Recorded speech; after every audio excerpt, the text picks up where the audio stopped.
Cigarettes aren't good for us. That's hardly news. We've known about the dangers of smoking for decades. But how exactly do cigarettes harm us?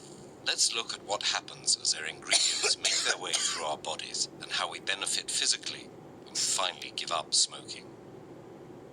With each inhalation, smoke brings its more than 5,000 chemical substances into contact with the body's tissues.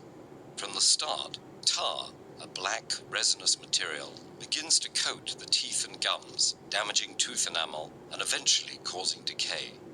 Over time, smoke also damages nerve endings in the nose, causing loss of smell. Inside the airways and lungs, smoke increases the likelihood of infections, as well as chronic diseases like bronchitis and emphysema.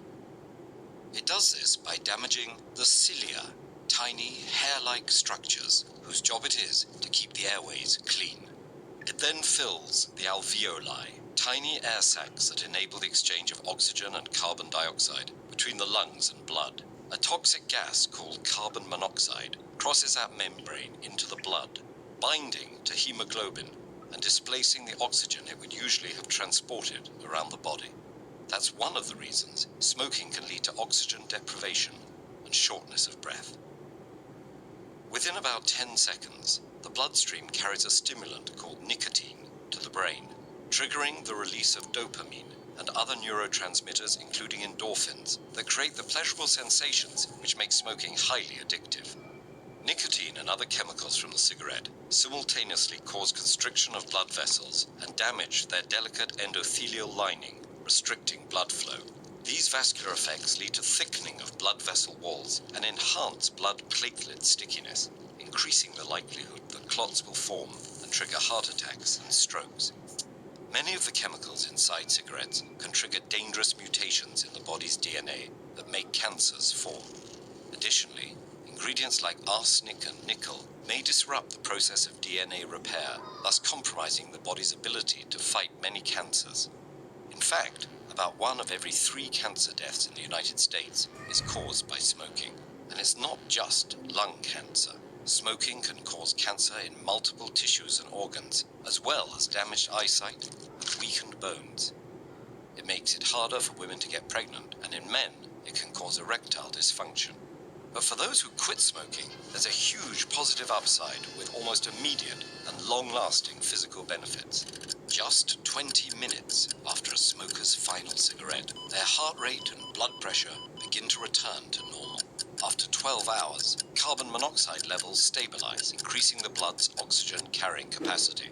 A day after ceasing, heart attack risk begins to decrease as blood pressure and heart rates normalize. After 2 days, the nerve endings responsible for smell and taste start to recover. Lungs become healthier after about 1 month, with less coughing and shortness of breath. The delicate, hair-like cilia in the airways and lungs start recovering within weeks and are restored after 9 months, improving resistance to infection. By the 1-year anniversary of quitting, heart disease risk plummets to half as blood vessel function improves. 5 years in, the chance of a clot forming dramatically declines, and the risk of stroke continues to reduce. After 10 years, the chances of developing fatal lung cancer go down by 50%, probably because the body's ability to repair DNA is once again restored. 15 years in, the likelihood of developing coronary heart disease is essentially the same as that of a non-smoker. There's no point pretending this is all easy to achieve. Quitting can lead to anxiety and depression resulting from nicotine withdrawal. But fortunately, such effects are usually temporary, and quitting is getting easier thanks to a growing arsenal of tools. Nicotine replacement therapy through gum, skin patches, lozenges and sprays may help wean smokers off cigarettes. They work by stimulating nicotine receptors in the brain and thus preventing withdrawal symptoms without the addition of other harmful chemicals.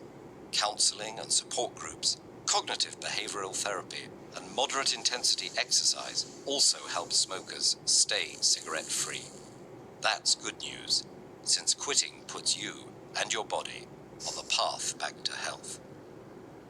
If you want to see more videos on building healthy habits, check out this playlist. And if you want to help support TED-Ed's non-profit mission, please consider making a small donation at patreon.com/TEDEd.